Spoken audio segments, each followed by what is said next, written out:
Alright guys, I just want to show you my NOE Bullet test.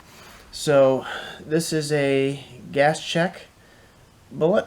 It is obviously a hollow point, and 132.9, about 133 is what it weighs. It varies a little bit. This one is obviously powder coated. I found you really want that gas check at 9mm. For whatever reason, yeah, you really need a gas check when pushing especially softer alloys, even with the powder coat. So this is what my bullet looks like after going through 3 water jugs. And just to show you the weight retention is 132.1, so basically retained all its weight. And the size of the bullet, I did this off camera, is 6155, so almost 62 caliber. That's something I really like about cast bullets, is when they open, they really open. You don't get the weird mangled mess that the jacketed hollow points usually produce. So I'm very happy with the performance here. Now this particular bullet is my second attempt. This one has a hardness of 10.4. So there is an alloy involved with this one. The original one I did was pure lead, and that looks like this. And so this thing just exploded. And so there's about 78 grains left. Now I like explosive bullets, but after shooting about 10 of those, it was making my gun jam for whatever reason. So I thought, okay, I'll try it again with a harder alloy, see how that works. Maybe I can hold it together. So 10.4 seems to work just fine.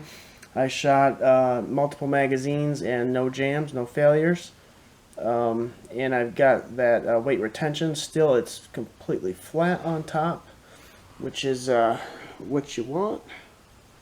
So it's a massive piece of metal going through. We'll take a look at the jugs.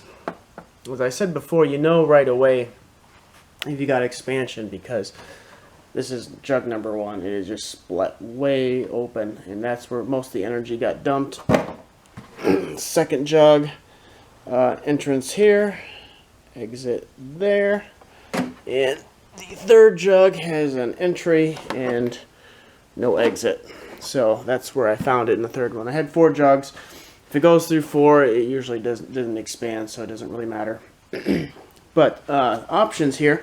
So I used Accurate number 7 powder, a maximum charge. Look it up. I'm not going to tell you exactly what it is.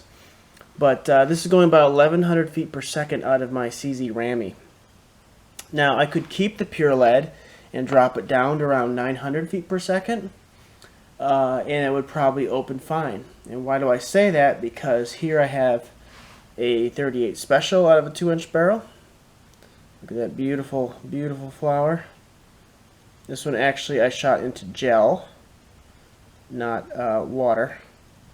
But that's just a perfect giant mushroom. Was 150 grain. And I was going less than 900. That was about 850, maybe a little higher.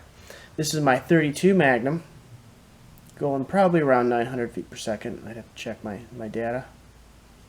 But 32 mag, very, very good option if you know how to load it and you know how to cast it. This was a 100 grain bullet, so extremely good for self-defense. And this is my 45. Look how big that is.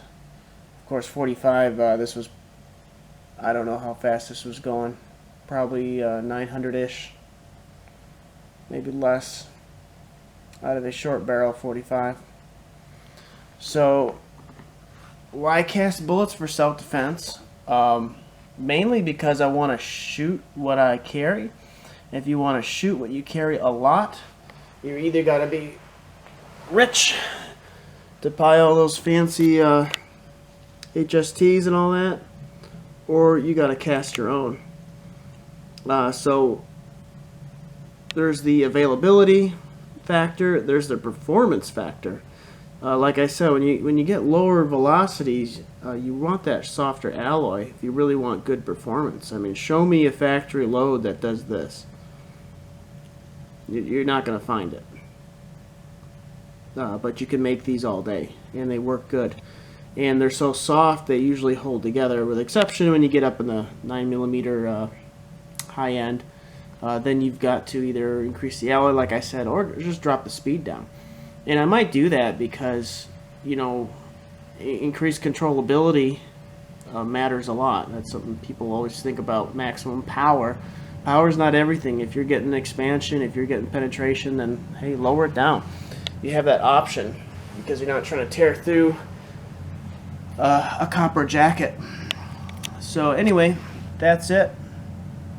I'm happy with it, and it's time to start loading a whole bunch of these suckers for training.